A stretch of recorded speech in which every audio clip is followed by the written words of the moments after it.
সাথে সম্পৃক্ত, তাহলে শুধু বাংলাদেশ নয়, রাশিয়া, চীন, Japan, France, Hindustan, America, Britain সহ গোটা পৃথিবী কেঁপে উঠবে। যে প্রান্তে আল্লাহু আকবার ধ্বনি উচ্চারিত হবে, সকল প্রান্তে নারে তাকবীর প্রতিধ্বনিত হবে। পৃথিবীর যে প্রান্তে সাবিলুনা উচ্চারিত হবে, পৃথিবীর সকল প্রান্তে আর জিহাদ উচ্চারিত হবে। সংগ্রামী সাথী বন্ধুগণ, আপনারা জানেন আমরা সকলে এখানে যারা উপস্থিত হয়েছে আমরা মুসলমান।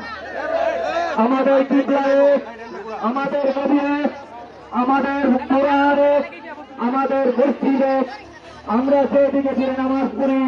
সুন্নি ওয়াহাবি বলতে কোনো নয়, সবাই একই দিকে ফিরে নামাজ পড়ে আর কোনো ভেদাভেদ চাই না।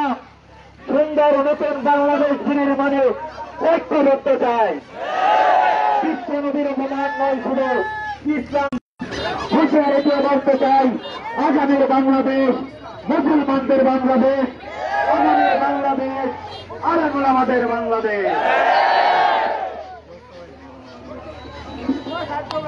যে সমস্ত সম্মানিত ভাইয়েরা বক্তব্য দিবেন, সময় অনেক অল্প, মুক্তাফার বক্তব্য দিয়ে শেষ করবেন। মুসলমানদের পক্ষে অর্থাৎ বিপক্ষে ভারত যাওয়াতে এবং ভারত কুরবানি সহ বিভিন্ন ইস্যুতে যে মুসলমানদের বিপক্ষে অবস্থান নিচ্ছেন, তারই প্রতিবাদ হিসাবে এটা নরসিংদী জেলার রায়পুরা থানার শ্রীনগর ইউনিয়নের পান্তশালার খেয়াঘাটে ওই ইউনিয়নের জনগণ একত্রিত হয়ে সেটার প্রতিবাদ মিছিল করতেছেন বা প্রতিবাদ আলোচনা অনুষ্ঠান করতেছেন, যা বিভিন্ন নেতৃবৃন্দ সহ জনসাধারণ, ওলামায়ে কেরামগণ এবং পীর মাশায়েখগণ সবাই সম্মিলিতভাবে একত্রিত হয়ে এই প্রতিবাদ মিছিল করতেছেন, যা ভারতের মুসলিম বিদ্বেষী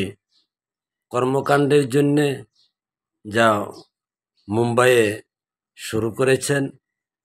আসলে এই বিদ্বেষ আজকে বাংলাদেশে ঘরে ঘরে পৌঁছানোর পিছনে ভারত যে দায়ী তাতে কোনো সন্দেহ নাই। কেননা তারা যদি ওইখানে মুসলমানের বিপক্ষে যায়, বাংলাদেশে তো দেখবেই।